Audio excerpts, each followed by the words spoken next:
Okay, so this time we will be discussing about the sum and product of roots of the quadratic equation. So the sum of the roots of ax squared plus bx plus c equals 0 is negative b over a. So that would be the formula to be used in getting the sum of the roots of the quadratic equation. And the product of the roots of ax squared plus bx plus c is defined by c over a. So let's take a look for the example. Find the sum and the product of the roots of the following equations. So here we will be doing two tasks. We need to get the sum and product and at the same time the roots of the quadratic equation. So take note that the nature of the roots and the roots of quadratic equation are not the same. Pag sinabi natin nature of the roots, ito yung mga real, unequal, imaginary, like that. But for the roots, we can determine the roots of the quadratic equation using the different techniques. We have the extracting the square root, the quadratic formula, the factoring techniques, and so on. So for number 1, x squared plus 2x minus 8. So we have x squared plus 2x minus 8. In evaluating this equation, see to it that the equation must be in standard form ax squared plus bx plus c. If not, we need to arrange it. Okay? So what would be the next step for us to be able to get the product and the sum of this quadratic equation? Okay, still we need to identify the values of a, b, and c.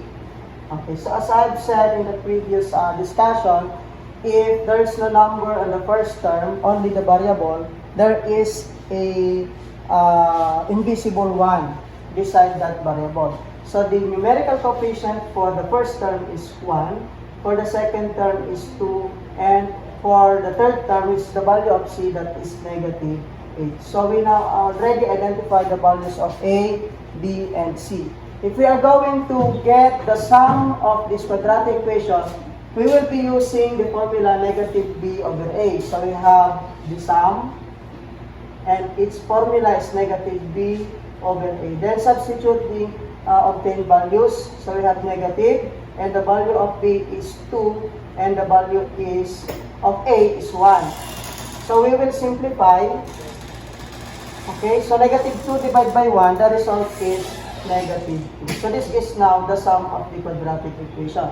For the product, okay, so the formula to be used would be c over a. So we have c over a, and the value of c is negative 8, and the value of a is 1. So simplify natin, the product is negative 8.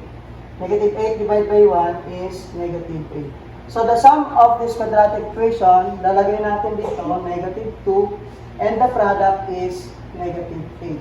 So we still have problem here. What would be the roots of x squared plus 2x minus 8? So roots po yung tinatanong, so we will be applying the different methods in getting the roots of quadratic equation. So for this problem, okay, we will be using the factoring technique for us to be able to get the roots of this equation. Okay, so for the factoring technique, we have x squared. So we will factor x squared from the left and right side. So we have x and x. X times x will give us x squared. What would be now the factor of negative 8? Since composite ang 8, marami siyang factor. So pwede siyang 1 times 8, pwede siyang 4 times 2. Okay, so pag 1 times 8, if we are going to add 8 and 1, the result is 9. So dapat makukuha natin yung middle term. Okay, if 8 minus 1, that is 7. So hindi siya pwede. Okay, we will disregard the factor of 8 as 1 and 8. So let's try about 4 and 2. Okay, if we add 4 and 2, the result is 6. If we subtract 8, the result is 2. So possible. Since this is negative 8, if we in the law of integer, in multiplication, if we are multiplying unlike signs, the result is negative. So therefore, the factor of this quadratic equation, one positive and the other side is negative.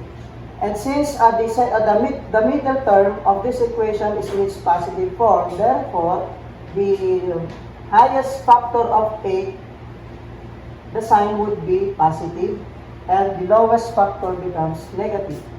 Okay, pag-check natin yan, paano yung checking na ginagawa natin? let's say 4 times x will give us 4x. X times negative 2 will give us negative 2x. If you are going to add this, the result is positive 2x. So, dapat makuha yung middle term ng ating equation. So, therefore, the roots would be x plus 4 and we have x minus 2. Or, x sub 1, paglalabas siya sa parenthesis becomes negative 4. And our x sub 2, the second root, if lalabas siya dito sa parenthesis, negative 2 becomes positive 2. Okay? Kung ayaw natin gamitin yung formula dito, there is another technique. Proceed kayo agad sa factoring. Na-factor natin yan. Disregard this one. Na-factor natin. Nakuha na natin ang factor and the roots are negative 4 and 2. Negative 4 plus 2, the result is still negative 2. Yun yung sum. If we multiply the roots, negative 4 and 2, the result is negative 8. Hindi na kayo gumamit ng formula. Proceed lang sa factoring. Pag-addin nyo, that would be the sum, multiply, and that would be the product. Okay? Okay, so let's try another example.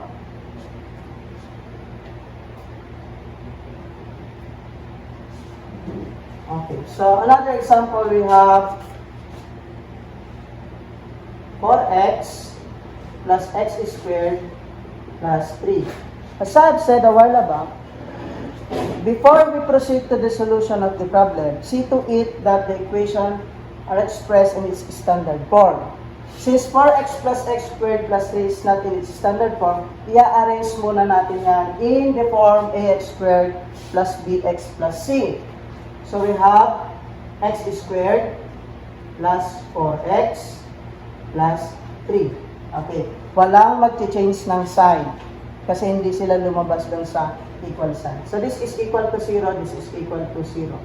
After arranging the problem or the quadratic equation in its standard form, we are now going to identify the values of a, b, and c.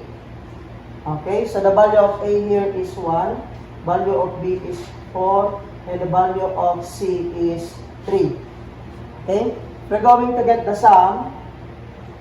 Yung formula natin is negative b over a. I'm doing the long method. Okay, so the value of b is 4 and the value of a is 1. So therefore, the sum is negative 4 because negative 4 over 1 is negative 4.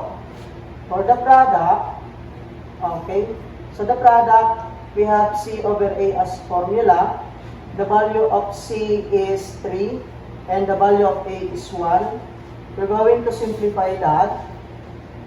Product, okay, 3 over 1 is 3. So this is the product, 3 and the sum is negative 4. So negative 4 and this is 3. Okay, yung roots, apply natin yung factoring technique natin. Okay, yung factor natin, pa-factor natin yung x squared plus 4x plus 3. Okay, factoring technique. Factors of x squared will be x and x. Factor of 3 is 3 times 1 lang kasi 3 is a prime number. So wala tayong nang magagawa dyan. Yun lang yung kanyang factor. So 3 and 1. Yung checking natin, 3 times x, 3x. X times 1, x. 3x plus x will give us 4x. So yung ating factor ay tama. So ano yung roots? So, ang roots ng ating second equation is x plus 3, x plus 1. Or, x sub 1 is negative 3, x sub 2 equals negative 1. Mag-change yung kanyang sign. Gaya ng sinabi ko kanina, kung ayaw nyong gamitin yung formula, okay lang din. Basta alam nyong i-factor. Kung nakuha yung factor, pag-plusin natin yung roots, negative 3 plus negative 1 will give us negative 4. Same answer. If we multiply negative 3 times negative 1, the result is 3. Take note, if we are multiplying same sign, the result would be positive. Yun yung law of integer pagdating sa multiplication. Okay? So, ito yung ating formula, negative b over a for sum, c over a for the product. Kung ayaw natin gamitin yung dalawang yan, pwede okay lang din, basta alam natin i-factor. Pag-addin natin yung roots, that would be the sum. Multiply natin yung roots, that would be the product. Okay? So, Kung may mga katanungan pa kayo regarding our topic, the nature of the roots, and the sum and the product of the roots, just message us. For Saint Lucy, just message Ma'am DAISYLYN Montano. And for my class Saint Rita, just send your message through GCs or through Messenger's direct message to your teacher. Okay, thank you very much, Saint Lucy and